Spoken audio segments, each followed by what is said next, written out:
वो सुभाष नारंगी जी आ गए। हाँ, शुरू करिए, बाकी लोग जुड़ते रहेंगे। ठीक। आज जो है कोऑपरेटिव टू कंज्यूमर मॉडल पर हम लोग बिजनेस मॉडल पे चर्चा कर रहे हैं।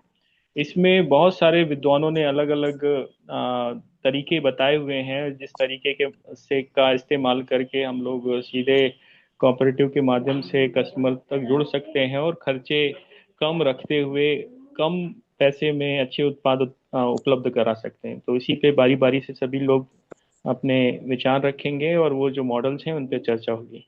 सबसे पहले आदरणीय योगी जी।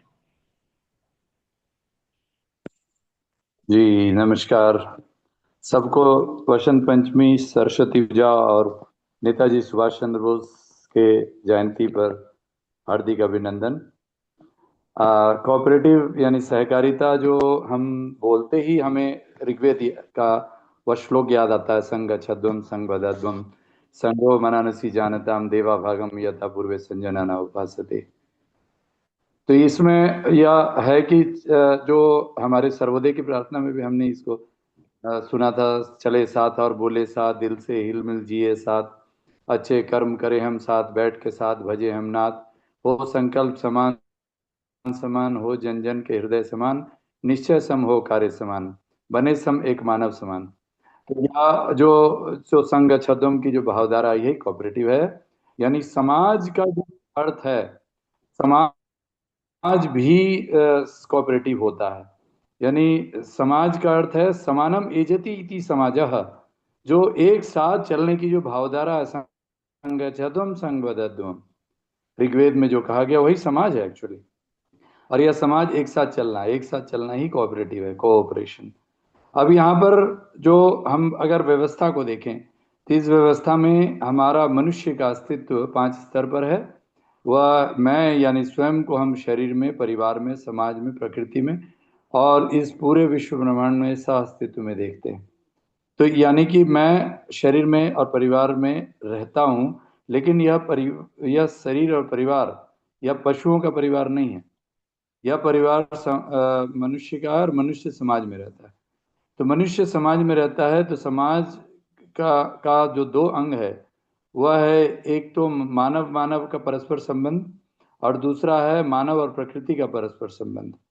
तो मानव मानव का परस्पर संबंध में तो आप देख ही रहे हैं कितने डिफरेंसेस है कि ग्लोबल लेवल पे कॉन्फ्लिक्ट हो रही है। यूक्रेन वाली स्थिति सब जगह बन रही है। और और इंटरनल कॉन्फ्लिक्ट तो है ही हमारे यहाँ, वाद और संप्रदायवाद और धर्मवाद और मतवाद, ये सब तो है ही। और जो मानव प्रकृति का ये हालत है कि डेवलपमेंट के नाम पे, विकास के नाम पे हम लोगों ने इंडस्ट्रियल रिवॉल्यूशन से लेकर के अब तक हम लोगों ने पूरी प्रकृति का विध्वंस कर दिया। पंचमहाभूत की विकृति हो गई पूरी तरह। और उस पंचमहाभूत में सो कॉल्ड ग्रीन रिवॉल्यूशन के नाम पर हमारे हमारे देश में आज ये हालत हो गई कि बचपन से बच्चों को अब डायबिटीज हो रही है और अभी 2.5 साल की एक बच्ची को पीरियड्स भी शुरू हो गया। तो इस तरह से ये केमिकल जो खा रहे हैं, अब इसको बचाएंगे कैसे? इसको बचाने के लिए हमें वापस प्रकृति को लाना पड़ेगा। प्रकृति को बचाएगा कौन? जिसने बर्बाद किया हुआ बचाएगा, यानी मनुष्य। अब मनुष्य अभी जी रहा है पशु की स्थिति में, आहार निद्रा भय मैथुन च सामान्य में पशु नारणम धर्मो ही तेषाम दिक विशेषो धर्महीना पशु भी समाना। Food fear sleep and sex are the four propensities of the animals. Human humans are those who can command them. मनुष्य वह होता है जो आहार निद्रा भय मैथुन पर नियंत्रण कर सकता है। और नियंत्रण करके महर्षि पतंजलि की तरह के द्वारा के बताया गया जो योग है, योगस्य चित्तवृत्ति निरोधा। हम अपने इंद्रियों पर नियंत्रण करने, अपने जो वृत्तियां हैं उसको नियंत्रण करके योग के द्वारा हम ईश्वर के रास्ते पर, ब्रह्म के रास्ते पर चलें। तो यही है जो हमने कोऑपरेटिव का जो श्लोक बोला था, संग छद्म संग बतद्वम। तो इसीलिए हम धर्म के रास्ते पर चलेंगे तभी सहकारिता स्थापित हो सकता है। यानी 4 पुरुषार्थ को स्थापित करना ही होगा अगर हम कोऑपरेटिव स्थापित करना चाहते हैं। और वह 4 पुरुषार्थ है धर्म अर्थ काम मोक्ष। बिना धर्म के जो आज ये आहार निद्रा भय मैथुन वाली ही काम वासना वाली जिंदगी होगी, जिसने इस पूरे मानवता को और प्रकृति का विध्वंस कर दिया है, विनाश कर दिया है।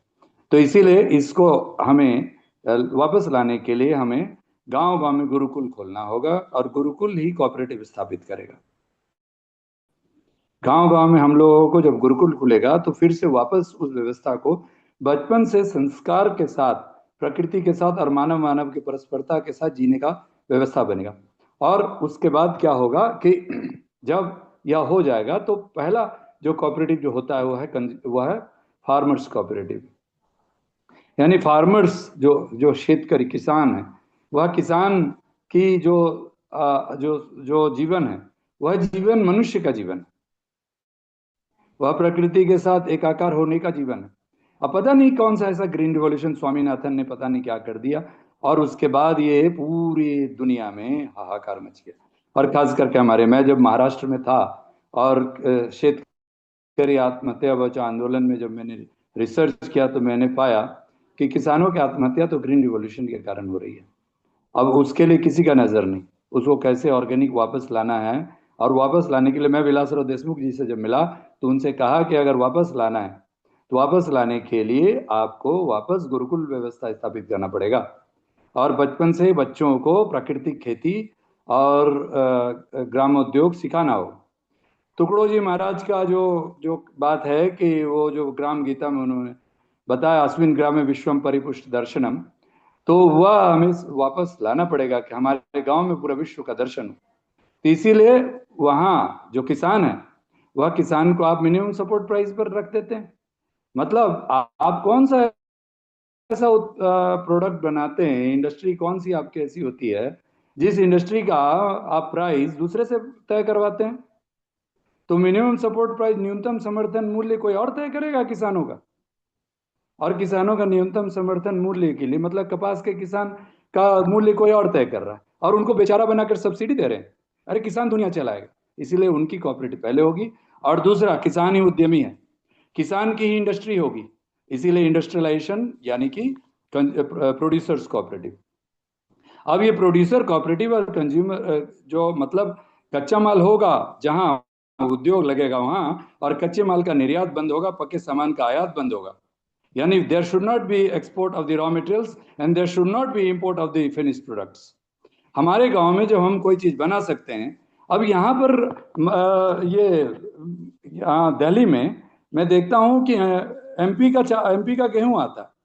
इसका मतलब कि यहाँ हरियाणा में और यहाँ दिल्ली के आस दिल्ली एनसीआर में गेहूं नहीं होता है क्या?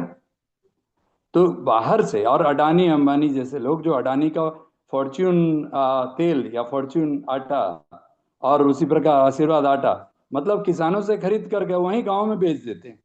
किसान क्यों नहीं अपना तेल घानी चला सकता? किसान क्यों नहीं अपनी आटा चक्की चला सकता और उसको कोऑपरेटिव में बड़े मिल के बराबर हम खड़ा कर सकते हैं? कभी किसी ने विदर्भ के किसानों ने, विदर्भ के आंदोलन में जब सेवाग्राम में रहता था वहां भी हमने ये आंदोलन किया, और वहां जितने लोग थे सर्वोदय के लोग, उन लोगों के साथ बोला कि सहकारिता करो, ग्राम उद्योग की सहकारिता करो, तभी जाकर के मल्टीनेशनल से आप लड़ सकते हो, नहीं तो आप मिल वाले से नहीं कर सकते हो। प्रहलाद नेमाड़े जी ने आकोट में उन्होंने कपास से कपड़ा बनाने का तो वो अंबर चरखा बना लिया, लेकिन उस प्रहलाद नेमाड़े जी के अकेले से क्या होगा? किस प्रकार उसको आप इंडस्ट्री को आप मार्केट करोगे, compete कैसे करोगे? तो कपास जो है वो फिर उसके बाद बेचारा बना के खादी ग्राम उद्योग में उसको सब्सिडी दे करके फिर बेचा जाएगा, और कहा जाएगा ये खादी बहुत महंगा होता है। वह compete नहीं कर सकता बाकी बाकी लोगों के कपड़े से।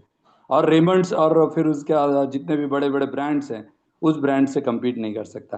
तो हमारा सहकारिता में हमारा किसानों को अगर जोड़ा जाए, संगच्छध्वम संग वदध्वम की जो ऋग्वेद की भावधारा जो हमारे गुरुकुलों में हमारे जो गुरुकुल है वहां पर बचपन से सब वो पाठ करते हैं, लेकिन इस संगच्छध्वम का प्रैक्टिकलिटी कहाँ है? इस संगठनों की प्रैक्टिकलिटी के लिए किसानों की सहकारिता जो है वह ग्रामोद्योग में बदलेगी, और ग्रामोद्योग का अंतिम भाग वह है कंज्यूमर कोऑपरेटिव, जो आज का विषय है।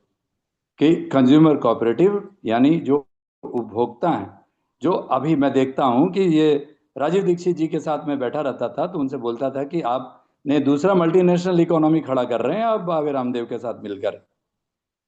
कि वो तो आचार्य बालकृष्ण जी कह रहे थे कि हमने तो सारा उत्तराखंड का आंवला खरीद लिया। हमने बोला आपने बहुत गलत किया, आपने वहीं के किसानों को वहीं पर आंवला बनाने की फूड प्रोसेसिंग इंडस्ट्री क्यों नहीं लगाया वहां पर उत्तराखंड में? आप अपने यहाँ फूड पार्क में, इंटरनेशनल फूड पार्क में आईआईएम के बड़े बड़े स्कॉलर्स को ला करके और आप वहां पर इंडस्ट्री चला रहे हैं, और आप मिलियन डॉलर की इंडस्ट्री बना रहे हैं और कहते हैं हम स्वदेशी कर रहे हैं। माफ कीजिएगा, मैं अपने लोगों, हमारे सब साथी हैं, लेकिन यह मैं कड़वी बात इसीलिए कह रहा हूं क्योंकि समय नहीं है हमारे पास। हमारे पास समय नहीं है। हमारा देश जो है बर्बाद हो जाएगा अगर हम लोग इसको नहीं समझें कि ये तीनों स्त्री इस तरह की जो सहकारिता है, कि जो फार्मर्स हैं, प्रोड्यूसर्स हैं और कंज्यूमर्स हैं, इन तीनों का कोऑपरेटिव को जो उपभोक्ता हैं, जो यूज करते हैं, उनको उनको आप सामान पहुंचाते हैं इतने सारे लेयर्स, इतने सारे मिडिल मैन प्रॉफिटियर्स के माध्यम से। तो इसीलिए जो जो ये कंज्यूमर्स होंगे, उनको डायरेक्ट प्रोड्यूसर से यानी मैन्युफैक्चरर से डायरेक्ट उनको मिलेगा। तो इसीलिए यह तीसरा कोऑपरेटिव जो होगा, जो नेटवर्किंग के माध्यम से, हमारी ब्लॉक लेवल की प्लानिंग के माध्यम से, जो हम लोग ब्लॉक स्तर पर जो हम लोग काम कर रहे हैं, उसमें ब्लॉक में पूरी बैलेंस्ड इकोनॉमी, आर्थिक लोकतंत्र, आर्थिक आर्थिक आज़ादी यानी डिसेंट्रलाइज इकोनॉमिक एक्टिविटी के माध्यम से और गुरुकुल के माध्यम से हम लोग इस सहकारिता को स्थापित कर सकते हैं। और इस सहकारिता के माध्यम से हम लोग जितनी भी जरूरत हमारी है वह सारी जरूरत की पूर्ति हो सकती है। लेकिन न्यूक्लियस क्या रहेगा? न्यूक्लियस रहेगा गुरुकुल। यानी अंत में एक ही श्लोक से मैं समाप्त करूंगा। वह कहता है, शिव शक्त्यात्मकम ब्रह्म शक्ति सा शिवस्य शक्ति तयो सिद्धि संचर प्रति संचरे च परम शिवा पुरुषोत्तम विश्वस्य केंद्रम और चक्र केंद्र सद्विप्रह चक्र नियंत्रक। यानी जो शिव है, यानी शिव का मतलब जो शिव न्यूक्लियस यानी शून्य है, वह आत्मा है हमारी। और जो उनके चारों तरफ जो पंच महाभूत प्रकृति है वह शक्ति है। उस दोनों का मिलन ही ये यूनिवर्स है, जिसको मैंने टुकड़ो जी महाराज की भाषा में बताया कि वह कि गांव हमारा वह न्यूक्लियस या केंद्र है, और उस केंद्र को जो शक्ति संचालन करने वाले जो साधक हैं, स्पिरिचुअल मोरलिस्ट सोल्जर्स, आध्यात्मिक नैतिकवान सिपाही, वह सारे स्पिरिचुअल सोल्जर्स जो हैं, जो स्वयं चलते फिरते शिव होंगे, और वह शिव इस न्यूक्लियस को संभालेंगे, और उस न्यूक्लियस में वो उस केंद्र को, जिनको हम सद्विप्र कहते हैं, वह सभी को एक साथ जोड़ेंगे। वह मानव मानव को एक करेंगे, बिना जाति धर्म संप्रदाय और भाषा लिंग और देश के डिफरेंसेस को खत्म करेंगे। वसुधैव कुटुंबकम की भावधारा, आचार्य विनोबा जी जैसा कहते हैं जय जगत, इसकी भावधारा के साथ हमारे जो उन्होंने संत ज्ञानेश्वर ने जो कहा कि विश्वाची माझे घर, यह सब जो बड़े बड़े संतों ने जो कहा है, क्या वो गलत कह रहे हैं? तो वसुधैव कुटुंबकम का इकोनॉमिक्स डेवलप कीजिए, और वह इकोनॉमिक्स यही है कि वह इकोनॉमिक्स इस ऋग्वेद की श्लोक पर आधारित होगा, संगच्छध्वम संगवदध्वम के आधार पर होगा। इसीलिए उसके आधार पर हम लोग को प्लान करना चाहिए। ब्लॉक लेवल पर प्लानिंग करके हम लोग पूरे ग्लोबल इकोनॉमिक्स को हम लोग ये करें, नेटवर्किंग करें, और नेटवर्किंग करके कौन कौन इस तरह से कैसे काम कर सकते हैं, इस पर प्लानिंग हो। और हम यही कहेंगे कि यह स्थापित होगा बहुत प्रैक्टिकली आराम से, ये गांव गांव में गुरुकुल और गांव गांव में कोऑपरेटिव के द्वारा स्थापित हो जाएगा। धन्यवाद, नमस्कार। आचार्य जी बहुत सुंदर। धन्यवाद। धन्यवाद आचार्य जी, बहुत अच्छे आपने विषय रखा। इस विषय पे कई सारे हमारे साथ साथी जुड़े हुए हैं। प्रशांत गुप्ते जी, आप अपनी विषय रखिए। हाँ प्रशांत सर, गुप्ते जी। अभी अभी आचार्य जी ने जो कहा गाँव गाँव में गुरुकुल होना चाहिए, और अभी तो जो भी गुरुकुल है उसमें जो अभी हम लोग फ्रेंचाइजी देना चाहते हैं या हम लोग कुछ ओपनिंग करना चाहते हैं शॉप, हर गुरुकुल में अभी जो एग्जिस्टिंग गुरुकुल्स है उसमें हम हमारा प्रोडक्ट फार्मर्स का लेके जा सकते हैं, उधर अपना शॉप खोल सकते हैं। उसका वो इंफ्रास्ट्रक्चर का हम लोग इमीडिएट इस्तेमाल कर सकते हैं। जो गुरुकुल अभी अस्तित्व में है, चल रहे हैं, उनके पास जगह है, तो उधर हम लोग शॉप ही लगा सकते हैं उधर। जी, देखिए यहाँ गुरुकुल का अर्थ जो ट्रेडिशनल गुरुकुल है वो तो है ही, लेकिन साथ ही साथ वो सारे विद्यालय हैं जो एक पूर्ण समग्र शिक्षा देने के लिए प्रयासरत हैं, कोशिश कर रहे हैं या सोच भी रहे हैं।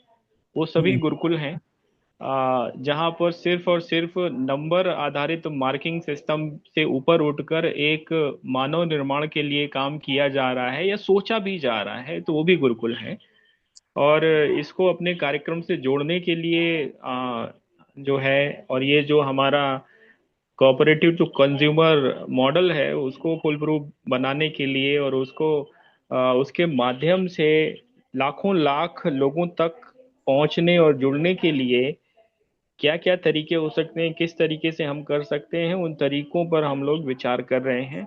और जैसे अभी हमें दो स्तर पे काम करना है। एक तो सभी उपलब्ध उत्पादों की लिस्ट तैयार करनी है। जितने भी अच्छे उत्पादक हैं या प्रोसेसिंग करके जो उत्पाद बना रहे हैं उनकी लिस्ट तैयार करनी है, और जो हमसे जुड़े हुए हैं अभी तक उनकी लिस्टिंग करनी है। और दूसरे सदस्यों की, जो कंज्यूमर जो हैं उनकी हमें मासिक डिमांड पता करनी है। तो डिमांड सप्लाई को हम जोड़ सकते हैं और इसको कार्यक्रम को इस तरीके से चला सकते हैं। अन्य साथी इस पर विचार रखें, मेरा आग्रह है। सभी साथी बारी बारी से विचार रखें। अभिषेक, मैं बोलूं? जी हाँ जी। जी। मैं सभी को मेरा प्रणाम।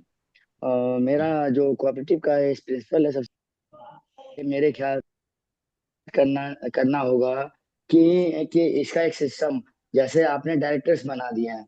अब डायरेक्टर्स बना दिए हैं तो उन डायरेक्टर्स को आपको सबसे पहले डिस्ट्रीब्यूट कर देना है डिस्ट्रिक्ट्स। अभी आपके पास कम डायरेक्टर हैं तो उनके कितने डायरेक्टर कौन से डिस्ट्रिक्ट्स देखेंगे। एक तो इनकी टीम पूरी बन गई डायरेक्टर की, और वो डायरेक्टर के बाद वो डिस्ट्रिक्ट का, जिस डिस्ट्रिक्ट डिस्ट्रिक्ट में जो जो जो उसके उसमें है उन डिस्ट्रिक्ट्स में एक टीम बनाएंगे। और डिस्ट्रिक्ट प्रभारी कोऑपरेटिव का होगा, कोऑपरेटिव का डिस्ट्रिक्ट प्रभारी होगा और उसकी टीम होगी डिस्ट्रिक्ट में। और उसके बाद जो डिस्ट्रिक्ट के बाद हम ब्लॉक में जाएंगे, ब्लॉक प्रभारी वो बनाएगा डिस्ट्रिक्ट वाला, ब्लॉक प्रभारी बना के उसकी टीम बनेगी। और उसके बाद हम हर ग्राम सभा में एक अपना प्रभारी बनाएंगे। तो इसका रिजल्ट ये होगा कि हम नीचे से लेकर के जो भी प्रोडक्शन हो रहा है उसको लेकर के वहीं पर हम कोशिश करेंगे कि कोऑपरेटिव के माध्यम से प्रोसेसिंग और मार्केटिंग का लोकल में पहले हो, फिर उसके बाद उसको डिस्ट्रिक्ट पर, फिर स्टेट पर, फिर नेशनल पर। ये हमारी कोऑपरेटिव देख सकती है, पूरा नेटवर्क बन जाएगा। और ये जो सब काम हो रहा है इसके साथ साथ जो प्रभारी होंगे उनकी जिम्मेदारी ये भी होगी कि वो कंज्यूमर को हम क्या सुविधा दें अपने माल में, क्या माल हमारे पास है और क्या हम दे सकते हैं, और कितना उनको हम राहत देंगे। अगर उनको हम बाहर के मार्केट से जो थोड़ा बहुत भी अंतर से, या हम उनको शुद्ध चीज दे देते हैं तो वो उसमें भी खुश हो जाते हैं कि हमारे पास कम से कम बहुत सही माल, हमको घी मिल रहा है तो सही मिल रहा है, तेल मिल रहा है तो सही मिल रहा है। तो हम ऐसे कंज्यूमर्स का, अपने कोऑपरेटिव का मेंबर को कार्ड बना सकते हैं कि भाई आप हमारे इसके बन जाइए तो हम आपको इतना सही माल प्रोवाइड करा देंगे घर पर। और उनके लिए फिर हम अपना पूरा नेटवर्क तैयार कर सकते हैं। ये अगर हो जाता है, इसके बाद जो गुरुकुल की प्रोसेस है, गुरुकुल हो या स्कूल हो, गुरुकुल तीन तरह के होते हैं। एक तो पूरा वैदिक संस्कृत जिनमें पढ़ाई जाती है, पुराने जमाने के गुरुकुल, गुरु और शिष्य ज्ञान जंगलों में आश्रम में रह करके। दूसरा गुरुकुल यह है कि जिसमें संस्कृत, जैसे आर्य समाज वाले करते हैं, संस्कृत का पढ़ा और भी सब्जेक्ट उसमें पढ़ाते हैं संस्कृत पर, लेकिन वेद और संस्कृत पर जोर होता है। तीसरा टाइप का गुरुकुल यह है मॉडर्न गुरुकुल, जिस पर ये पढ़ाया जाता है। इसमें जो जो बोर्ड है, जो इस पर चल रहे बोर्ड, सीबीएसई के बोर्ड के साथ सारे सब्जेक्ट पढ़ाते हैं, और उसमें संस्कृत वेद वगैरह भी डालते हैं, और उसमें भी लैंग्वेज वगैरह डाल करके उनको पढ़ाते हैं। ये तीन गुरुकुल है। तो हम किसी भी तरह के गुरुकुल को करें, कोऑपरेटिव उसको देख सकती है। और योगा सेंटर है और अग्निहोत्र सेंटर है। तो इस तरह से जो प्रभारी होगा वो कोऑपरेटिव के माध्यम से सब कुछ हम वहां से कर सकते हैं और अपना नेटवर्क विस्तार से बना सकते हैं। मेरा ये विचार है। बहुत बढ़िया आपने ये रखा। ये जो विचार है इसको मैंने कुछ पॉइंट नोट कर लिए हैं, कुछ पॉइंट्स लिखने में मैं छूट गए। तो मैं चाहूंगा कि अगर आप लिख के भी देना तो बहुत अच्छा रहेगा, क्योंकि ये लिखित में चीजें आनी चाहिए। हाँ, लिख के दे दूंगा। जी। हमारे अन्य साथी जो जुड़े हुए हैं, धनंजय जी,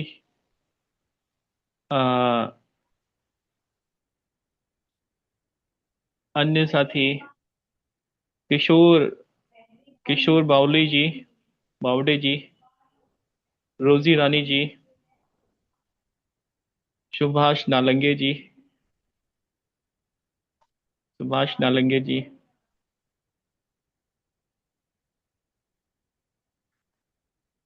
आ, भी साथियों को मेरा प्रणाम।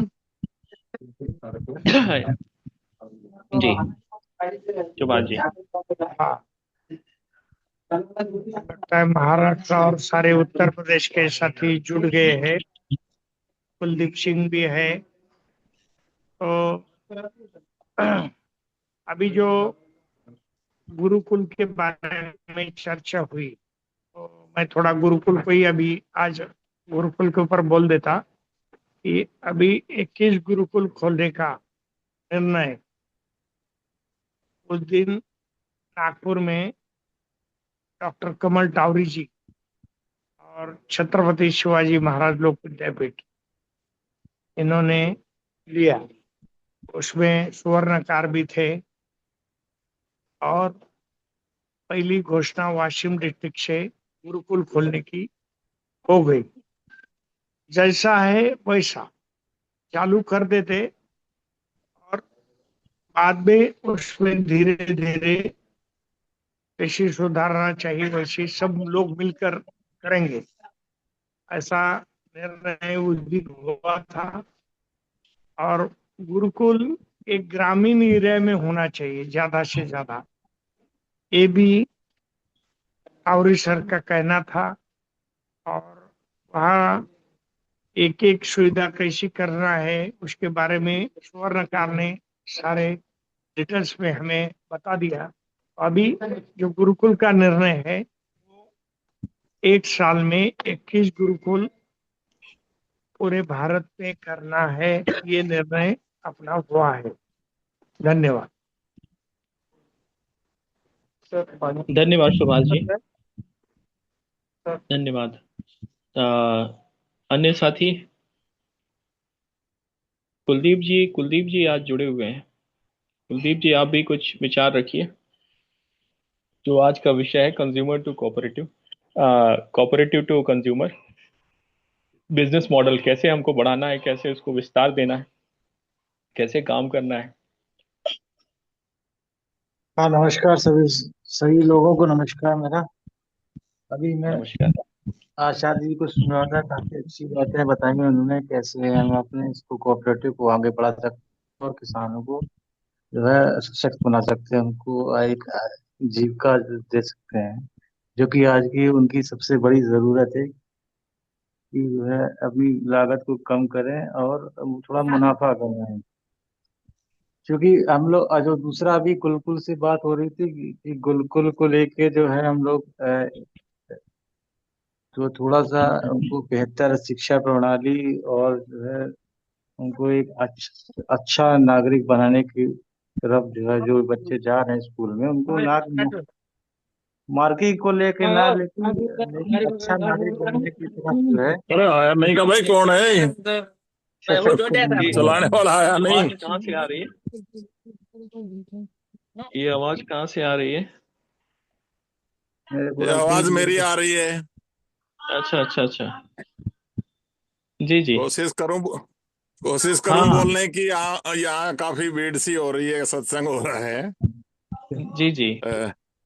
हाँ तो बोलिए आपको बोलिए सुनाई बोलिए। दे तो जी जी जी। जी, आपको सुनाई दे तो मैं बोलने की कोशिश करता हूँ।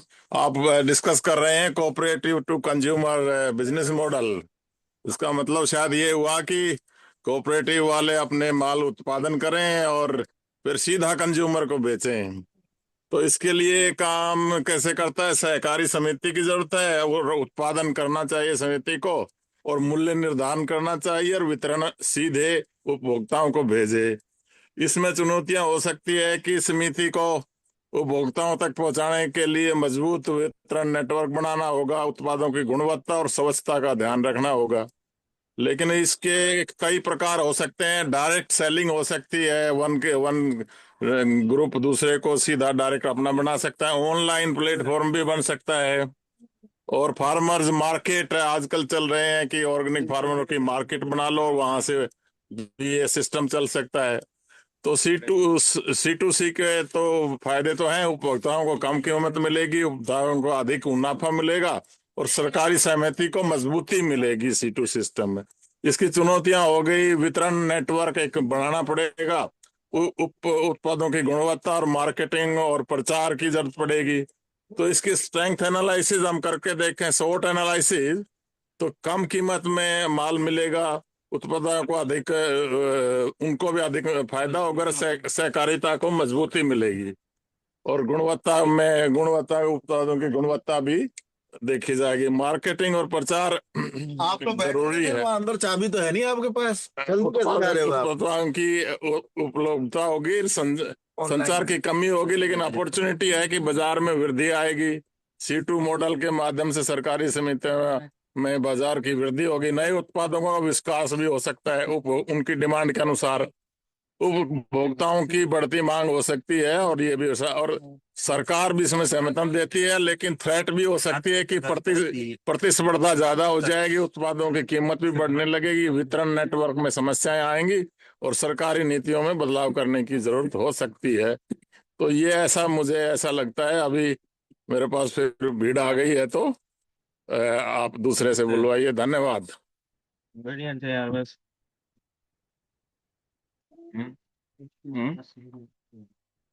आप इशारा कुलदीप जी का बात नहीं हुआ था लगता है। कुलदीप जी, आपका बात तो बीच में कट गया था, आप अपनी बात को जारी रखें। ब्रिगेडियर साहब ने जो पॉइंट दिए हैं वो हमने नोट कर लिए हैं। कुलदीप जी। हाँ जी, हाँ जी। पहले जिनका भी माइक खुला हुआ है वो कृपया करके बंद कर दीजिए। अभिषेक जी। नहीं, अभी अभी जो कॉन्सेप्ट पे बात हो रही थी ना कि पूरा ग्राम स्तर पे लेके जिला स्तर से लेके ब्लॉक स्तर और ब्लॉक स्तर से के ग्राम स्तर तक जो है अपना अपने नेटवर्क जो है सहकारिता का जो है स्ट्रांग बनाया जाए।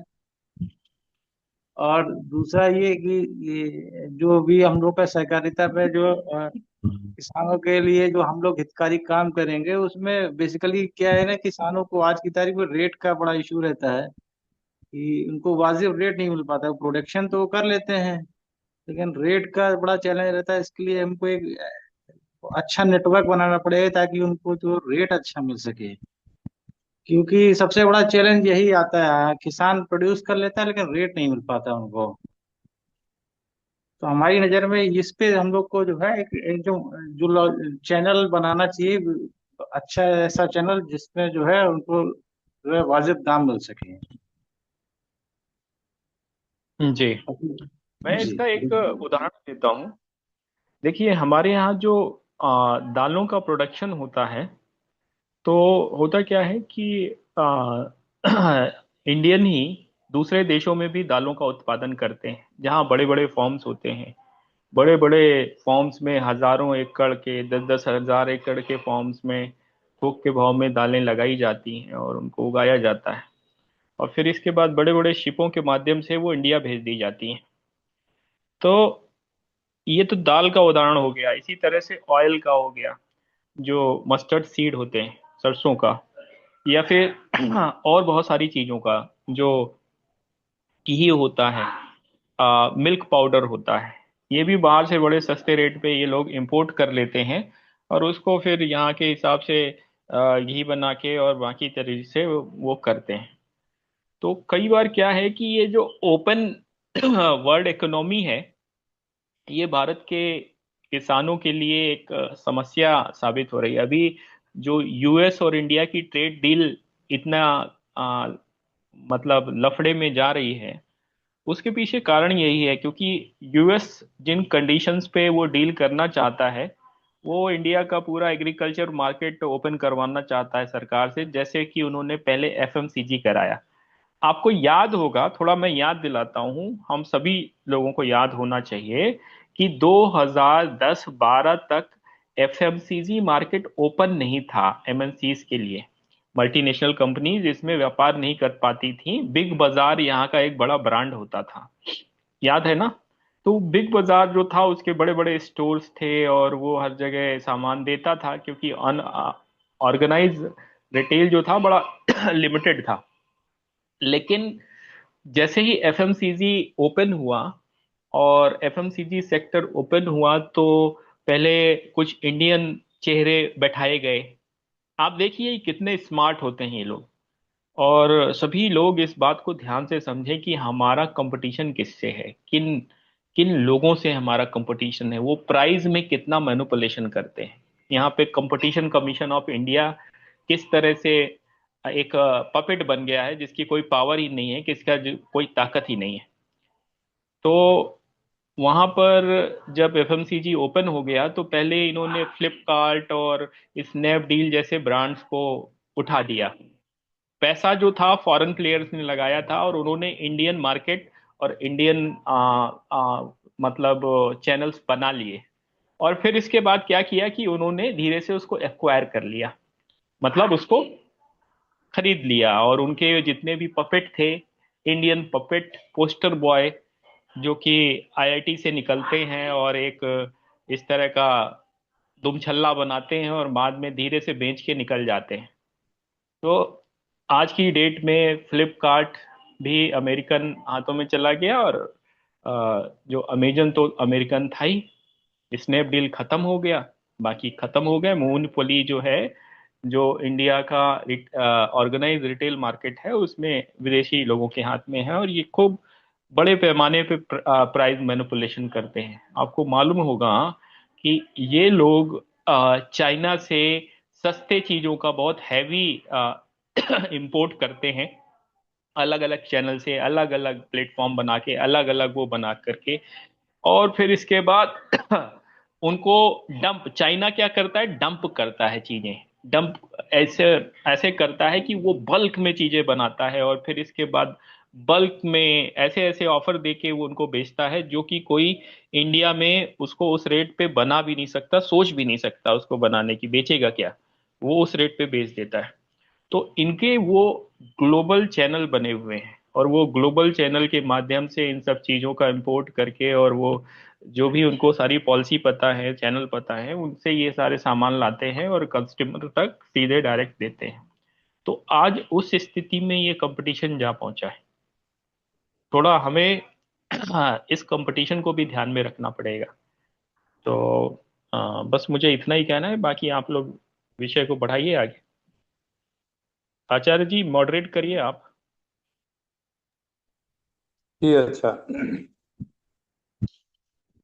इसमें थोड़ा सा मैं ऐड करना चाहूँगा कि जैसे अभी हमारे साथी उन्ना बोल गया, उन्होंने जो कहा कि जो हम लोग कोऑपरेटिव, सॉरी, जो जो गुरुकुलों में हम लोग सेल सेंटर बना सकते हैं। तो थोड़ा सा एक्चुअली मैं थोड़ा सा पैच वर्क नहीं करना चाहता। मैं चाहता हूँ कि कंप्लीट आमूलचूल परिवर्तन हो, और उसके लिए जो अभी हमारे ये वो कहा कि वही जो तीन तरह के जो गुरुकुल हैं, तो कोई भी किसी भी तरह का गुरुकुल हो, मतलब उन गुरुकुल का मेन आधार है वह पुरुष और प्रकृति का मिलन। पुरुष का मतलब आत्मा, प्रकृति का मतलब ये पंचमहाभूत। तो हम प्रकृति के साथ, हमको प्रकृति की रक्षा करनी है। एक तो शरीर है, जो योग आयुर्वेद द्वारा रक्षा होता है, और प्रकृति आहार के द्वारा। और दूसरा जो प्रकृति की रक्षा है, वह जो हमारी पूरी एग्रीकल्चर इकोनॉमी है, उसको बचाने के लिए। तो इसके लिए थोड़ा सा हम लोगों को जो लेवल्स जो बनाना है, उसकी block level planning. Block level planning में अभी का जो स्थिति है कि सब बच्चे जितने होते हैं ना गांव में, वह गांव के बच्चे का जो एजुकेशन होता है वह होता है शहरीकरण के तरफ। तो कुछ ऐसा हम लोग का सिस्टम होना चाहिए कि उनको यह रियलाइज हो जाए कि कोऑपरेटिव के माध्यम से उन लोगों की रोजगार गारंटी होगी। तो वहाँ पर हमारा कोऑपरेटिव, जो फार्मर्स कोऑपरेटिव है, जो जो कोऑपरेटिव और प्रोड्यूसर कोऑपरेटिव, दोनों कोऑपरेटिव किसानों का होगा। और जो कंज्यूमर्स का जो आजकल बहुत सारे तरीके हैं, जो मेंबरशिप ड्राइव की बात कर रहे थे, तो उसके लिए वो तरीका हमें लग रहा है कि किया जा सकता है। और उसमें हम लोगों को देखा था एक बार केरला में बच्चों का एक ये कोऑपरेटिव शुरू किया था बच्चों के द्वारा साबुन तेल बनाने का, गुरुकुल में एक। और उन बच्चों के द्वारा जो साबुन तेल बनता था तो वो बच्चे ही वो मेंबरशिप ड्राइव करते थे। सबसे पहले मेंबर्स तो पेरेंट्स होते थे, तो सारे पेरेंट्स उनके उपभोक्ता होते थे। उसी प्रकार हमारा पहला कोशिश होना चाहिए कि गाँव का सामान गाँव में बन रहा है तो यहाँ पर गांव के लोग उसको खरीदें। तो कोऑपरेटिव स्टोर्स हमारे गांव में स्टैब्लिश हो, ब्लॉक लेवल पे तो जरूर हो। मान लीजिए कुछ चीज़ें हैं जो हमारे एक गांव में नहीं प्रोड्यूस होता है लेकिन दूसरे गांव में होता है, तो एक ब्लॉक में हम लोगों को देखना पड़ेगा कितने गांव हैं जहाँ जहाँ ये प्रोडक्शन हो रहा है। और मान लीजिए पूरे ब्लॉक में भी कोई चीज़ प्रोड्यूस नहीं हो पा रहा है, जैसे मान लीजिए कि क्षेत्र है ये का जो कपास का क्षेत्र है या जहाँ पर तिलहन होते हैं उसका क्षेत्र है, लेकिन हम लोगों को कुछ और प्रोडक्ट्स चाहिए जो हम लोगों की डेली यूज़ हमारे कंज्यूमर्स को, उपभोक्ताओं को जो चाहिए, तो वह हमारे दूसरे राज्य में उसका प्रोडक्शन होता है, हमारे यहाँ उसका प्रोडक्शन नहीं होता है। तो फिर उसमें आदान प्रदान हमें करने की आवश्यकता है। लेकिन कंज्यूमर्स हमारा ऐसा ना हो कि जो ये ऑनलाइन अमेजन टाइप की जो मार्केटिंग है, इस मार्केटिंग के पहले देखिए अमेजन कितना प्रॉब्लम कर रहा है कि जो ये कोऑपरेटिव होगा तभी बच सकता है, नहीं तो एक मैन्युफैक्चरर को डिपेंड रखना पड़ता है। एमएसएमई उनके माध्यम से उनकी मार्केटिंग की कुछ सेंटर्स बनाई जाती है, तब वो जाकर के सेल होता है। तो इसीलिए इसके लिए कंज्यूमर्स का नेटवर्किंग अगर होगा तो कंज्यूमर्स को पता रहेगा कि हमारा कहाँ पर सेल सेंटर है, और वो कोऑपरेटिव स्टोर्स रहेंगे। तो हर ब्लॉक में एक कोऑपरेटिव स्टोर होना चाहिए। गांव में हो जाए तो बहुत अच्छी बात है, लेकिन ब्लॉक लेवल पे कोऑपरेटिव स्टोर भी होना चाहिए। और कोऑपरेटिव स्टोर और उसके जो मेंबर्स होंगे, अब मेंबर्स का एक फायदा है कि जो कोऑपरेटिव के मेंबर होंगे कंज्यूमर कोऑपरेटिव के, वो मेंबर्स को इंसेंटिव मिलेगा, यानी डिस्काउंट मिलेगा प्राइजेस पे, तो इसीलिए मेंबरशिप ड्राइव हम लोग का ज़्यादा हो सकता है। तो एक ये हो गई कि जितने भी गुरुकुल इंस्टीट्यूशंस होंगे उनके माध्यम से हम लोग कंज्यूमर्स बना सकते हैं। तो ये एक तरीका है। तो मैं अब चाहता हूँ कि इस जो विषय है अभी उसमें सुभाष नालंगे जी ने जो अभी बोला कि हम लोग इतने सारे गुरुकुल ये करेंगे, उसको जरा हम चाहेंगे उनसे एक बार और प्रकाश डाले कि कोऑपरेटिव और गुरुकुल को दोनों मिला करके कैसे आपके अंदर विचार है। डॉक्टर सुभाष नालंगे जी।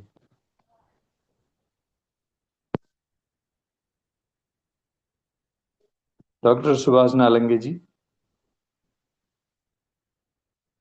या अभी आपने बताया कि गुरुकुल जो अभी स्टैब्लिश कर रहे हैं तो उसमें कोऑपरेटिव भी आपका तो बहुत बड़ा मूवमेंट है, तो दोनों को एक साथ जोड़ करके किस प्रकार आप देख रहे हैं उसको डेवलप करने के लिए?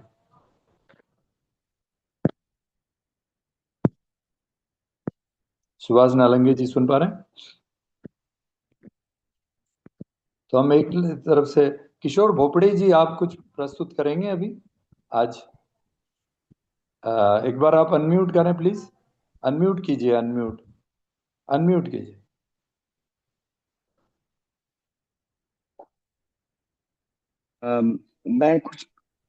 मैं कुछ बोलूं आनंद जी?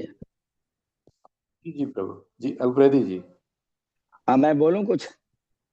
हाँ प्रभु बोलिए, और जो भी बोलना चाहते हैं कृपया हाथ उठा दें। नहीं, मैं ये कह रहा था ना कि जो अभी सिस्टम हमने बताया कि डायरेक्टर्स को जिले बांट दिए जाए और जिले के बाद प्रभारी रहेगा वो, और उन डिस्ट्रिक्ट का रिस्पॉन्सिबिलिटी उसकी रहेगी, और डिस्ट्रिक्ट लेवल पर ही जो है कोऑपरेटिव संसाधनों पर विचार और उत्पादन कर्ता को, कृषक आदि को जोड़ना, और प्रोसेसिंग एंड मार्केटिंग, ये काम देखेगा, डिस्ट्रिक्ट लेवल पर होगा।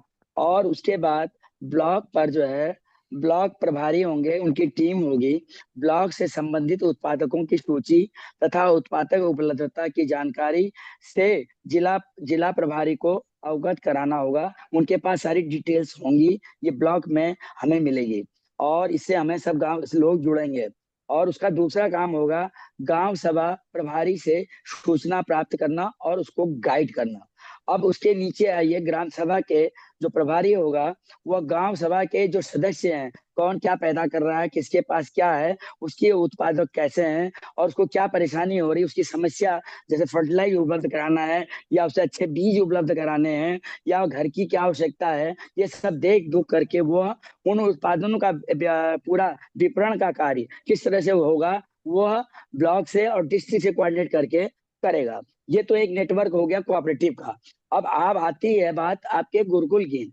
गुरुकुल एक बहुत ही शुद्ध और एक बहुत बड़ा ही नैतिक और आदर्श काम है जो आप जिस तरह से गुरुकुल की बात कर रहे हैं और वह समग्र विकास को लेकर चल रहे हैं आप, तो गुरुकुल को आप कोऑपरेटिव से प्रत्यक्ष रूप से हम उसको नहीं जोड़ेंगे।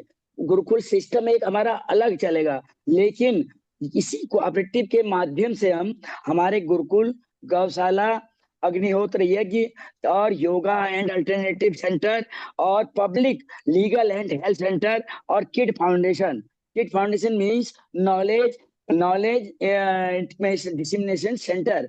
जो जो नॉलेज आपको है वहां पर, जिस बारे में भी कोई जानना चाहता है वो हम उनको गाइडलाइंस देंगे। किड फाउंडेशन का एक सेंटर होगा।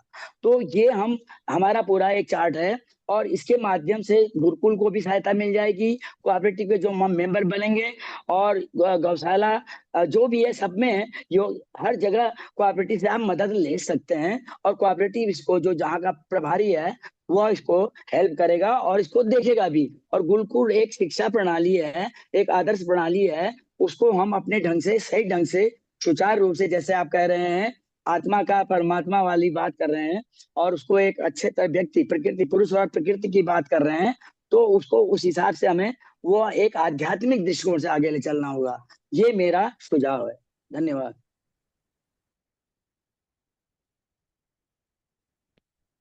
बहुत बहुत धन्यवाद प्रभु।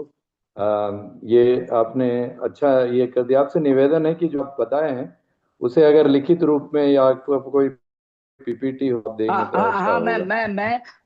मैंने ये सब एक पेज में लिखा है, मैं इसी की फोटो स्टेट अभिषेक जी को भेज दूंगा। जी जी जी, बहुत बहुत धन्यवाद। अच्छा, आपका ये है और इसकी प्लानिंग फिर इस साथ हम लोग बैठ के एक रोड मैप भी तैयार करें, एक्शन प्लान भी तैयार करें। ठीक है। रोजी रानी दीदी, किशोर भोपड़े जी, आप कुछ बोल रहे थे क्या? आपने कुछ अभी बोलना चाहते हैं? एक मिनट अन करेंगे तभी होगा। अनम्यूट कीजिए, अनम्यूट कीजिए, अनम्यूट कीजिए। किशोर भोपड़े जी अनम्यूट करिए।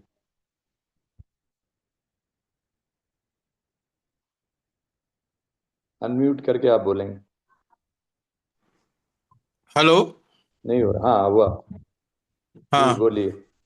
आपका विचार सुन के और अभी जो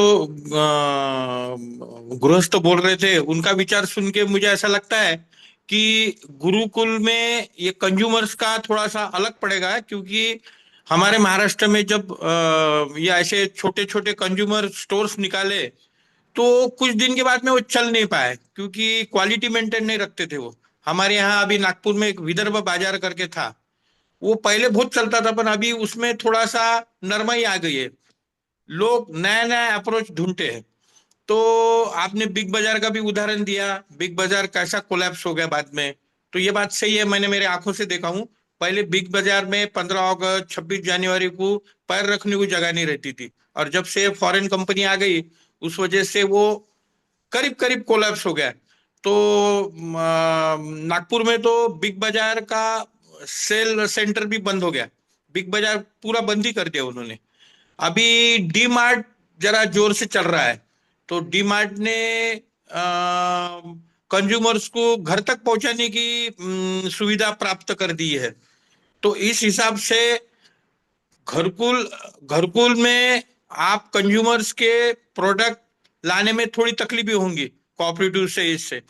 तो ऐसा मेरा कहना है।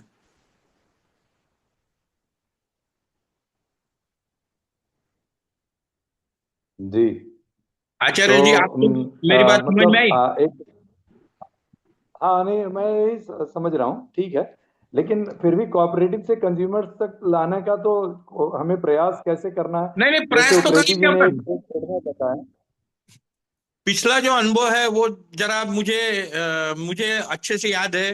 अभी जितने भी कोऑपरेटिव पिछला तो ठीक कंज्यूमर है, स्टोर्स थे, जैसा बम्बई में वो अपना बाजार था।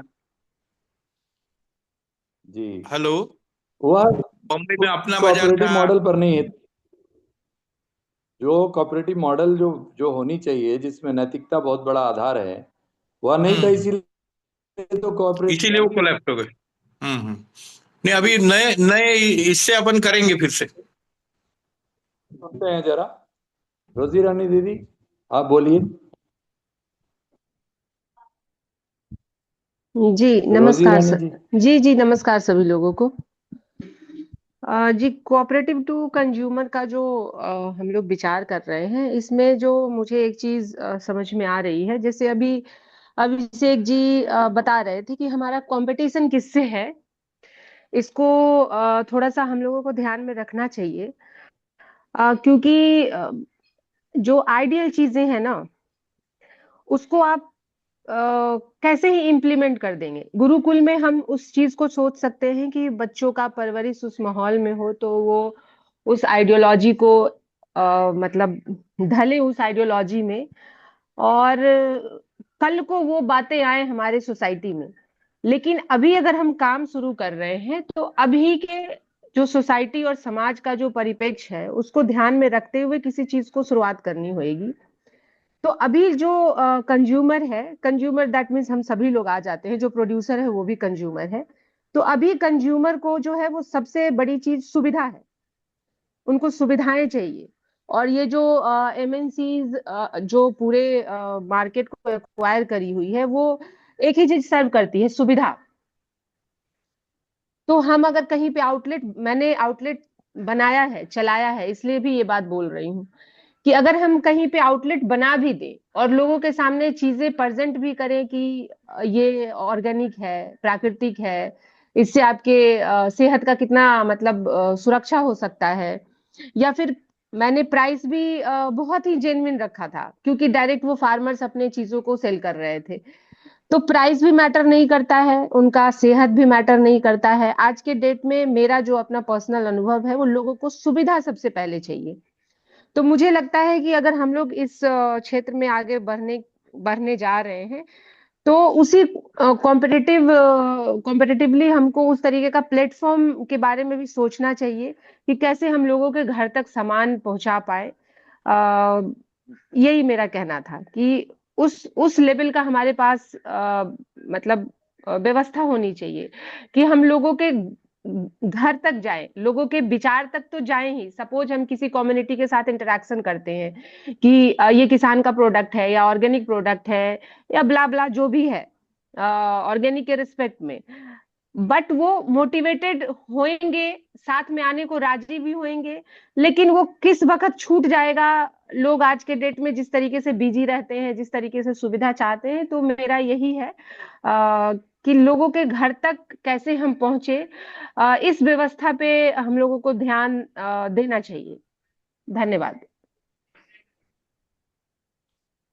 बहुत सुंदर बात आपने कहा। इसमें अभिषेक जी का मैं ओपिनियन, और बाकी कोई भी साथी, ये जो अमेजन टाइप की जो मार्केटिंग है, जो बहुत आसानी से एकदम क्लिक ऑफ उंगलियों पर आप घर तक सामान मंगवा लेते हैं, इसमें कोऑपरेटिव को हम लोग कैसे जोड़ सकते हैं? अभिषेक जी या और कोई साथी बताएं। मैं थोड़ा सा बात कहना चाहूंगा इस पर। देखिए, जोड़ने वाली बात है। जो एमएनसी करती हैं, करती क्या है, एमएनसी क्या करती हैं, यह बहुत पैसा लगा करके, इनका बहुत जबरदस्त पैसा लगता है, और यह कैप्चर करती हैं कंज्यूमर्स को, पूरे एरिया को, पूरे डिस्ट्रिक्ट को। तो इनका क्या है, ये अगर 5 साल तक भी लॉस में चलती हैं तो इनको कोई फर्क नहीं पड़ता, और चलती ही हैं। ये एक आइटम आपको सस्ता देंगे, 2 आइटम सस्ता देंगे, लेकिन बाकी आइटम से आपसे वसूल भी लेंगे।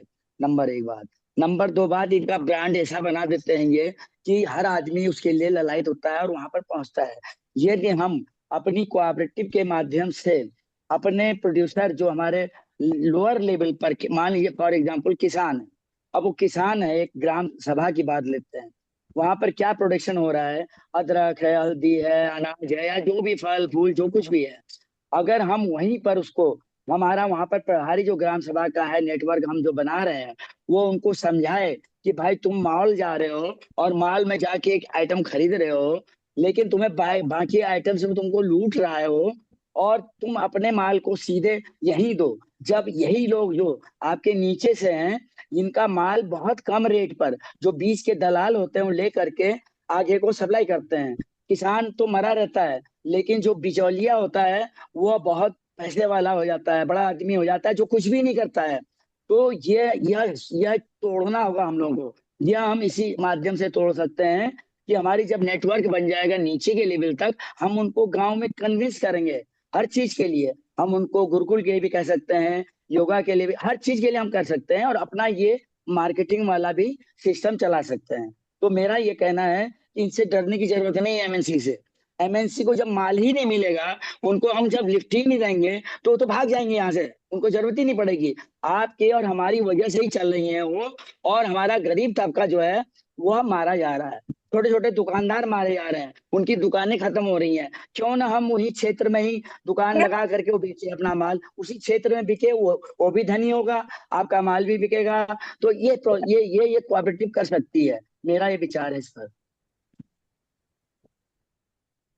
बहुत अच्छा है, बहुत बढ़िया विचार है। और ये आपने जो बोला ना, इसमें दो बातें हैं, आप ब्लॉक लेवल तक और ग्राम सभा को जो हम लोग नेटवर्क करने की जो बात कर रहे हैं, और प्लस सेल्फ हेल्प ग्रुप, ये सारे लोग मिलेंगे, क्योंकि कंज्यूमर्स को सुविधा, जो रोजी दीदी बता रही हैं, वो कंज्यूमर्स को सुविधा देने की बात वह हम लोग इसी माध्यम से कर सकते हैं। एक और चीज हमारे मन में आता है कि हमने देखा है कि जो ये लोग जो यूज करते हैं ना डोर टू डोर मार्केटिंग, जैसे आजकल रात के 1:30 बजे भी जोमेटो और स्विगी की सामान आपको पहुंच जाती है, रात के 1 बजे 2 बजे रात में भी आपके पास आ जाता है घर में।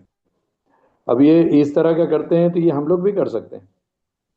ये हम लोग कोऑपरेटिव में हम अपने यंग युवा जो हमारे हैं, जिन लोगों को आज इतनी बेरोजगारी सहनी पड़ती है, तो कोऑपरेटिव के अगर वो लोग ये रहेंगे, डिलीवरी सिस्टम को मेंटेन करेंगे, तो हमारा कोऑपरेटिव से कंज्यूमर तक डायरेक्टली, और कंज्यूमर्स की तो मेंबरशिप ड्राइव तो होनी चाहिए, और उसके लिए हम लोग जितने भी सोशल मीडिया है उसको हम लोग यूज कर सकते हैं, और उसके माध्यम से हम लोग उन तक पहुंचा सकते हैं अपने डिलीवरी नेटवर्क से। डिलीवरी नेटवर्क का हमारा हर जगह पे एक सेंटर हो सकता है, कलेक्शन सेंटर, और कलेक्शन सेंटर से फिर उस डिलीवरी नेटवर्क का जहाँ भी डिमांड होगा ऑनलाइन, जैसे मान लीजिए कि हमने हमारी बनी हुई है व्हाट्सएप में ग्रुप्स बने हुए हैं, तो वहाँ पर क्लिक किया कि हमें यह चाहिए सामान, तो वह सामान को उसने यूज़ किया, या जो भी हमारा सोशल मीडिया का नेटवर्क होगा उसमें क्लिक किया, तो इंटरनेट के माध्यम से भी क्लिक किया, तो क्लिक करते ही उसको एक कॉल जाएगा, एक सर्विस नंबर रहेगा, और उस सर्विस नंबर पे उनके पास उनको कॉल अटेंड होगा। आप जैसे ही उसमें क्लिक करेंगे तभी वो गूगल का हम लोग इसमें सर्विस का, या आजकल एआई का भी हम लोग इस्तेमाल कर सकते हैं, और इसके माध्यम से हम लोग उसको जैसे वो क्लिक करेगा, उसको हमारे जो वॉलंटियर्स होंगे उनको कनेक्ट करेंगे, और कनेक्ट करने के बाद हमारी जो कलेक्शन सेंटर्स होगी, जो कोऑपरेटिव कलेक्शन, वहाँ से पिकअप होगा और उनके यहाँ डिलीवरी होगी। तो ये होगा, और इसको अगर जरूरत हुआ तो ऑनलाइन हम लोग अमेजन का यूज़ करना है या किसका यूज़ करना है वो भी हम लोग यूज कर सकते हैं, ताकि मिडिल मैन प्रॉफिटर्स से हम लोग बचा सकें। जी नहीं, अभी आनंद जी एक बात और कहूंगा, जो आप कह रहे हैं ना, ये हमको जब हम क्षेत्र पर जाएंगे ना, जैसे डिस्ट्रिक्ट लेवल पर या ब्लॉक पर जब हम पहुंच जाएंगे, तो जैसे हमको ये जो अमेजोन से मंगाते हैं कि अभी ये जो खाना पीना और ये जो सब मंगा लेते हैं, ये हमारा वहीं क्षेत्रीय रूप से ही आवश्यकता हमारी पूर्ति हो जाएगी। हमको ये प्रयास करना है, हम दूर काहे जाए, हम उस जिले के अंदर व्यवस्था कर देंगे जी, हम बाहर से क्यों मंगाए? बिल्कुल बाहर से नहीं मंगाना, हमारा हम खाएंगे बढ़िया चीज, शुद्ध चीज। जी हाँ, ये सोचिए। जी हाँ, वही तो है कि उसके लिए जो हमारे डिलीवरी जो नेटवर्क है वह गांव पे और प्लस ब्लॉक लेवल पे या डिस्ट्रिक्ट लेवल पे ही पूरा हो जाएगा। बहुत सही। अच्छा, आप ना कुल ये हमारे ये प्रशांत जी, आप कुछ बोल रहे थे, आपने हाथ उठाया था। प्रशांत गुप्ते जी, प्रशांत जी हैं क्या?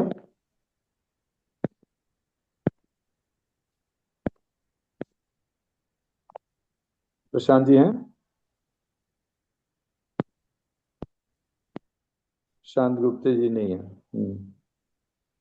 और अभी सुमेर सिंह राजावत जी, आपने हाथ उठाया हुआ, आप बोलिए। जय गो माता, जय गोपाल। पहले तो हम ये जानना चाहते हैं गुरुकुल के लिए क्या क्या इन्होंने नियमावली बनवाई है, क्योंकि 21 गुरुकुल सैंक्शन करने के इनके प्लानिंग है। दूसरा, मैं निवेदन करना चाहूंगा, संघे शक्ति कलयुगे बुद्धि बल धन श्रम का कोऑर्डिनेशन कोऑपरेशन ही कोऑपरेटिव है, ऐसा मेरा विचार है।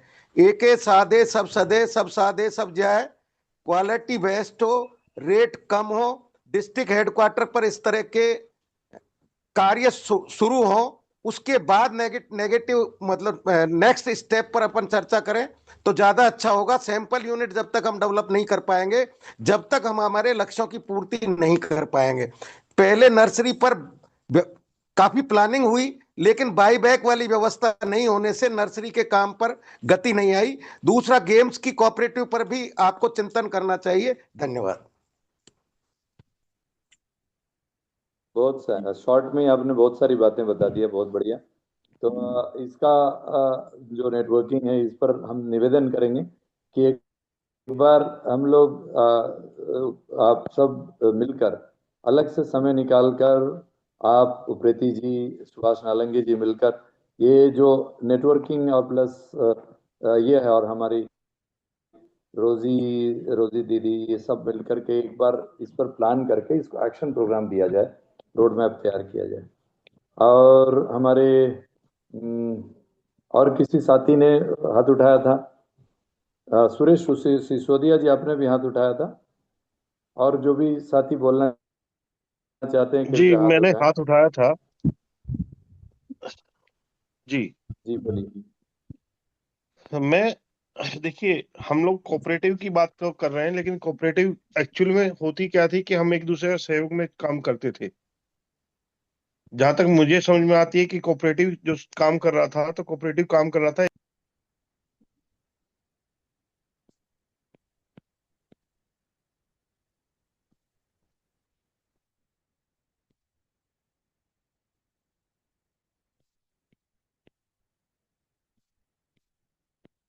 सुरेश जी, लगता है ये हो गए, नेटवर्क से बाहर हो गए क्या?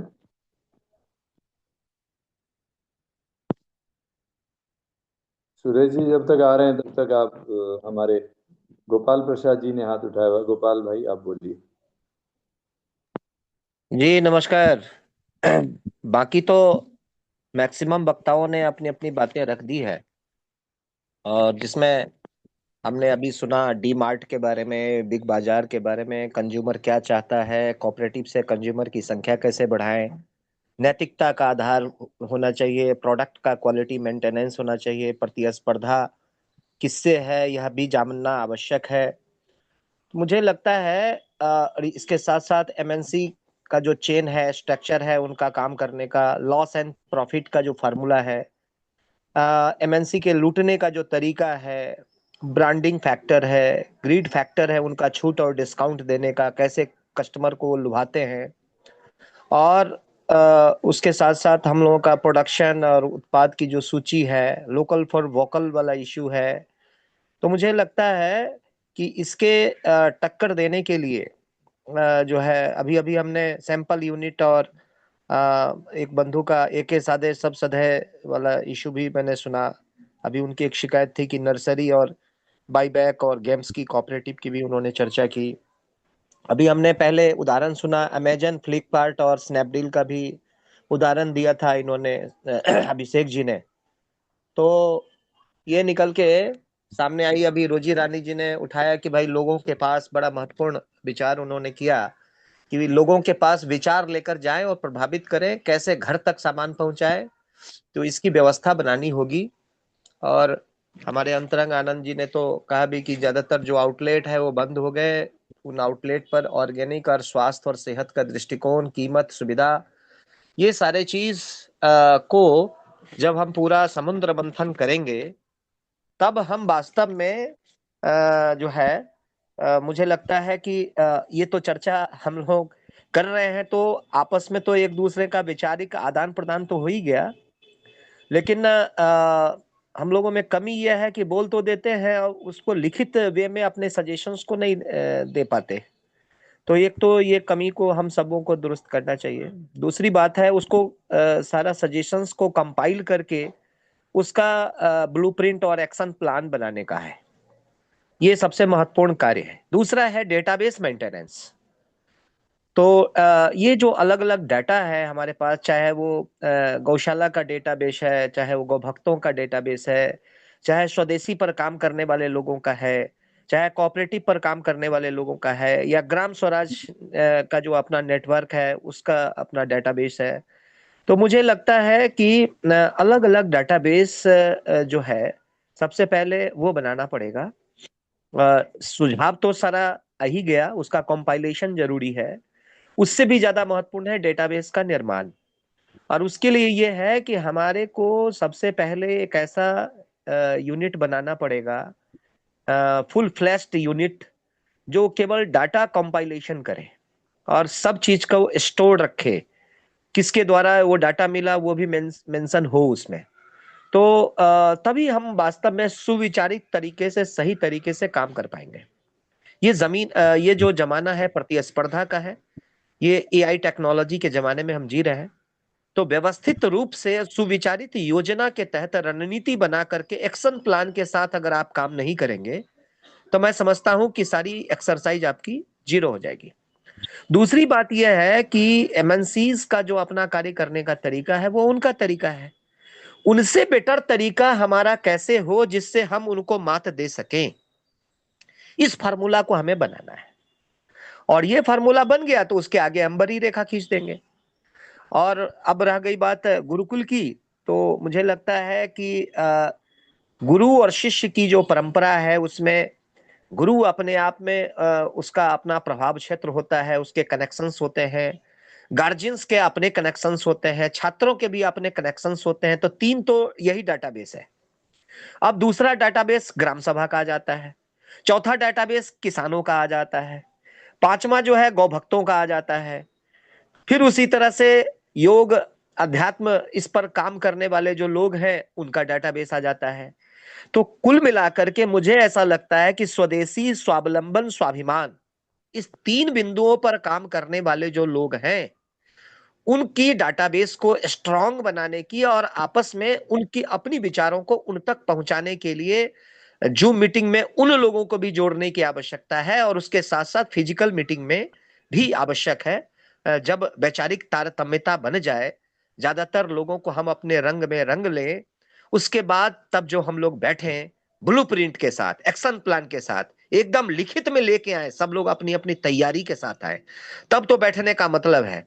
नहीं तो वर्धा वाले मीटिंग की तरह से हम लोगों ने काफी माने खट्टे मीठे अनुभव जो हमने प्राप्त किए हैं, तो पूर्ण तैयारी के नहीं आने पर वो एक्सरसाइज जो है प्रायः उसका उपयोग ज्यादातर नहीं हो पाता। तो एक्शन प्लान के आधार पर सुविचारित, चूंकि समय की सबका महत्वपूर्ण है, पैसा भी खर्च होता है, समय भी लोग निकाल के आते हैं, तो ऐसी स्थिति में केवल और केवल एक्शन प्लान पर उस दिन चर्चा हो और एक्टिवेट हो और उसी दिन रेजोल्यूशन पास हो जाए कि बस ये अब इस तरीके से काम कर रहा है और इस तारीख से हम करने जा रहे हैं, उसकी घोषणा भी हो जाए। तो इस क्रम में चूंकि हमारा कर्म क्षेत्र अब वाराणसी है, तो वाराणसी एवं इर्द गिर्द के जो जिले हैं उसमें हम आपके इस अभियान को हम प्रभावी तरीके से जमीनी स्तर पर जोड़ने के लिए लोगों का डाटाबेस बनाने की दिशा में हम काम करेंगे। एक बात तो ये है। दूसरी बात, वहां हमारे प्रकाश सिंह रघुवंशी जी, जिनको 5 पूर्व राष्ट्रपतियों ने सम्मानित किया था, और बीज के ऊपर में जो उनका मुख्य रूप से स्वदेशी बीज के ऊपर में, संरक्षण के ऊपर में जो उन्होंने बेहतरीन कार्य किया है, तो उन्होंने मैं उनके यहाँ लगभग 15 दिन रहा तो और अभी दिल्ली में भी मुलाकात हुई थी पूषा में, तो उन्होंने मेरे को यही कहा है, उन्होंने मेरे को आश्वासन दिया है कि मैं 1 कट्ठा जमीन गुरुकुल के लिए डोनेट करूंगा। तो वो संस्कृत गुरुकुल का वो फाउंडेशन करना चाहते हैं, वो अपना जमीन देना चाहते हैं। जो बनाने वाले हैं इंटरेस्टेड पार्टी वो आए और खुद अपना बनाए, वो केवल जमीन देंगे, बनाना और डेवलप करना सब आपका काम है। जहां पर वो देने जा रहे हैं तो वहां पर जो है 3-4 एकड़ में जो है तालाब भी है, तो वो बड़ा सुरम्य मतलब जगह होगा और ग्रामीण वातावरण है, वाराणसी का इलाका है, तो ये भी आपके संज्ञान में है। और मुझे बड़ी हार्दिक खुशी होगी कि उसके संयोजन में, उसके कोऑर्डिनेशन में, उसके सारी व्यवस्था में कहीं ना कहीं हमारी भी भूमिका तो एक गिलहरी के रूप में रहेगी ही रहेगी। तो हम आपके मार्गदर्शन में हम इस प्लान को कोऑपरेटिव में तो हम कर ही रहे हैं। वाराणसी कोऑपरेटिव हमने बनाई हुई है और उस पर अभी हम जाने वाले हैं। तो फिर फरवरी में तो हमारी विस्तृत रूप से कार्य होगा कोऑपरेटिव का। और साथ में गुरुकुल के लिए हम चाहेंगे कि आपको जो है आप अपनी टीम के साथ आए, देखें, निरीक्षण करें और उसको एक्टिवेट करें। तो यही मेरा अनुरोध था, मुझे इतनी ही बात कहनी थी। मेरे लायक जो आदेश हो तो आप मुझे बताएं, हम उसको करने के लिए तैयार हैं। धन्यवाद। गोपाल जी, मैं आपसे एक अनुरोध करना चाहूंगा, सभी के माध्यम सभी को मैं सूचना देना चाह रहा हूँ। एक्चुअली ये हमारी जो 6 से 7 की मीटिंग होती है उसमें कुछ लोगों ने मेरे से कहा कि आप कोई भी एक उत्तराखंड का ब्लॉग बताइए जिसमें हम उसको गोद ले लें। तो मैं आप सभी को सूचना देना चाह रहा हूँ। तो उस मीटिंग में ये बात उठी थी, तो बताया है, जो बताया लाल कुआं ब्लॉक है, और जिसमें हमारे आचार्य राम गोपाल जी हैं, केसी मिश्रा जी हैं, और शिव कुमार मौर्य जी हैं, और बहन संजू पासवान जी हैं, और श्री राम जी द्विवेदी जी, ये पैकिंग का काम करते हैं, गाजियाबाद इनकी बहुत बड़ी फैक्ट्री है। और अंग्रेज सिंह बरार जी और M K शुक्ला जी गोरखपुर। तो इन लोगों ने कहा है कि हम जो भी हम वहाँ काम करेंगे हम आपके उस क्षेत्र के लिए समर्पित हैं। तो ये मैं आपको सूचना देना चाह रहा हूँ। और जो पैकिंग का काम ये द्विवेदी जी की बहुत अच्छी है, जिसको भी जिस माल का भी कोऑपरेटिव को पैकिंग का या इस तरह की सहायता लेनी है इनसे मिल जाएगी। और ये सभी लोग बिल्कुल बहुत अच्छे अच्छे इनके पास हुए हैं संसाधन। तो मैंने आपको जानकारी के लिए बताया है, विशेष रूप से गोपाल जी आपको।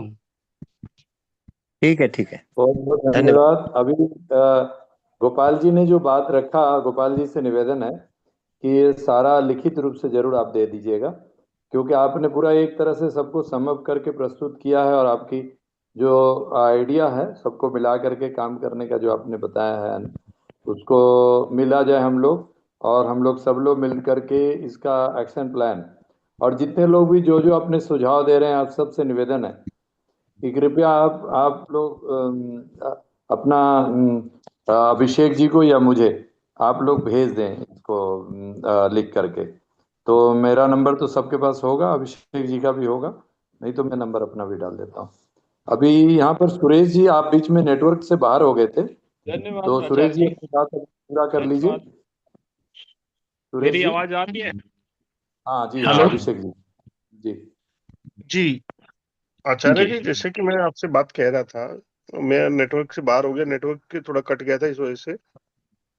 मेरा मानना यह था कि हम कोऑपरेटिव की बात तो कर रहे हैं, लेकिन कोऑपरेटिव पे हम लोग कह क्या रहे हैं। कोऑपरेटिव जैसे हम लोग अगर पुराने पद्धति पे जाएं तो पुरानी पद्धति पे ये होता था, कोऑपरेटिव का मतलब ये था कि हम एक दूसरे परिवार को लाके बसाते, अपने गांवों में आसपास बसाते थे, अपने घरों के आसपास लेके आते थे।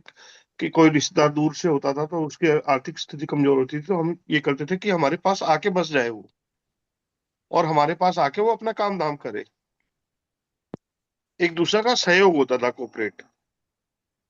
अभी हम कोऑपरेटिव सोसाइटी की अगर हम बात कर रहे हैं, तो मेरा मानना यह है कि हम लोग जब हम एक दूसरे के साथ में मिलकर काम कर रहे हैं, कि कहीं भी खेत है किसी का, मैंने उगाया आज अनार और आपने उगाया अमरूद, मुझे अमरूद की जरूरत है आधा किलो की और आपको अनार की जरूरत है 1 पाव भर की, तो हम इतना कोऑपरेट तो कर ही सकते हैं ना। आप अनार के बदले अमरूद ले लें और अमरूद के बदले मुझे अनार दे दें।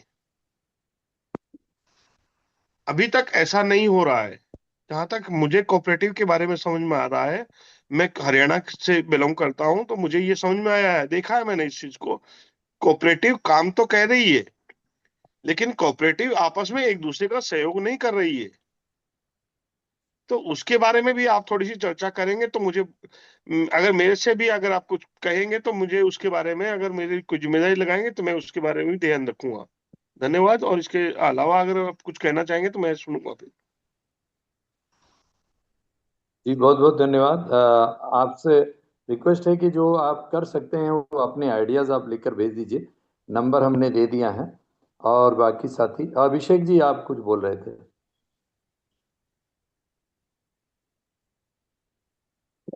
मेरी आवाज आ रही है? जी आ रही है मेरी प्रभु। आवाज आ रही है? आ रही आ हाँ रही। हाँ। देखिए, अभी ये जो सिसोदिया जी ने बोली, ये बहुत महत्वपूर्ण चीज बोली उन्होंने। कोऑपरेटिव कोऑपरेटिव का काम क्या वाकई में कर रही है? तो सही उत्तर है नहीं, बिल्कुल नहीं कर रही है। अभी कोऑपरेटिव जो है वो कोऑपरेटिव के नाम पर कुछ थोड़ा छोटा मोटा व्यापार तो कर रही हैं, या कुछ सफल भी हैं, लेकिन वो जो कोऑपरेटिव की सही भावना है वो अभी भी नहीं डेवलप हुई है। उसके उसके पीछे जो कारण है, वो सबसे बड़ा कारण है कि नैतिकता का ह्रास, सामाजिकता का ह्रास। मतलब ये दोनों ही चीजें कम हुई हैं, और जिसकी वजह से ये समस्या आई है।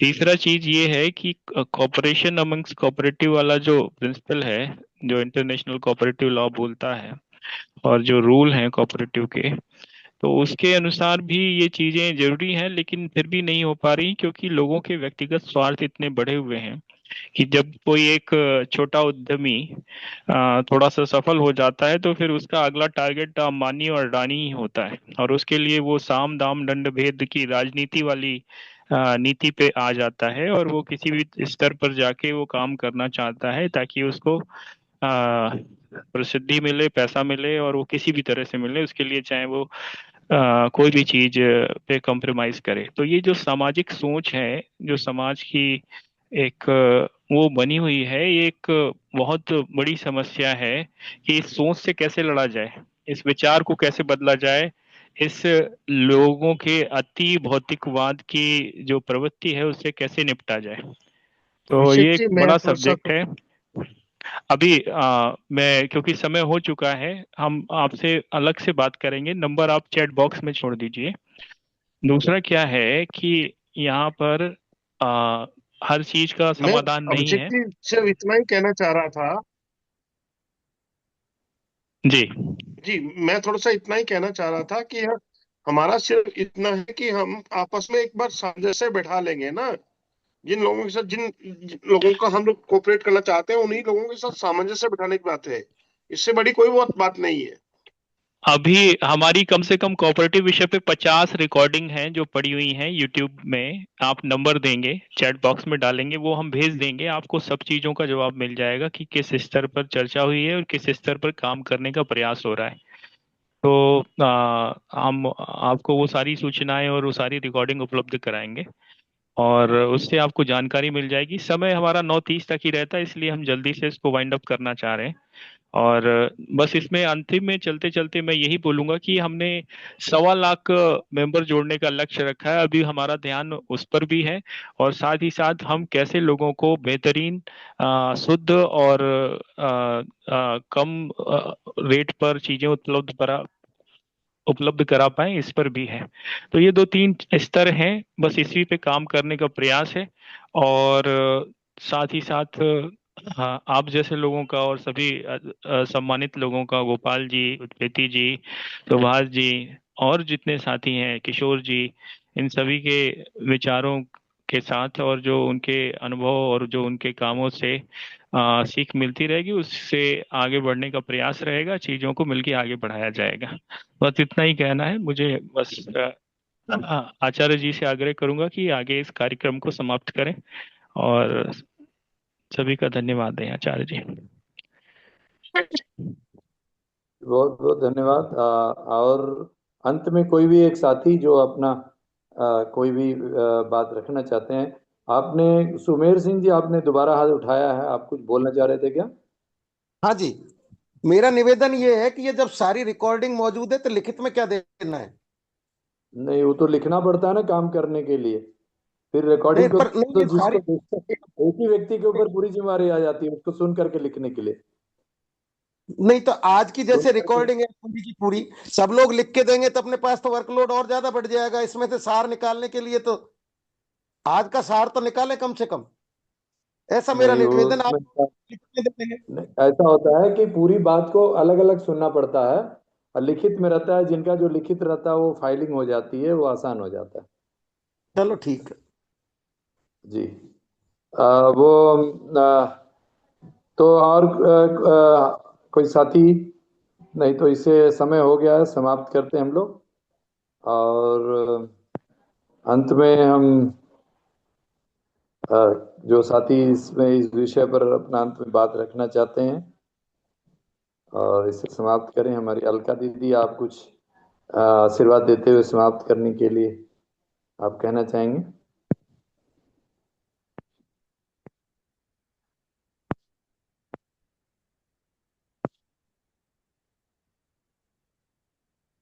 और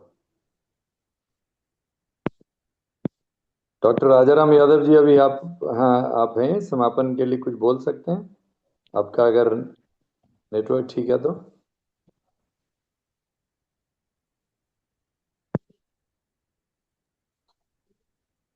हाँ जी, अभी अभिषेक जी खुद ऐसी एक कंपनी स्थापन कर सकते हैं, अमेजोन जी, जैसी। सचिन जी बोल रहे हैं क्या? अ, संजय तो हाथ पाटिल। ऊपर कर। जी, जय मेहरबान।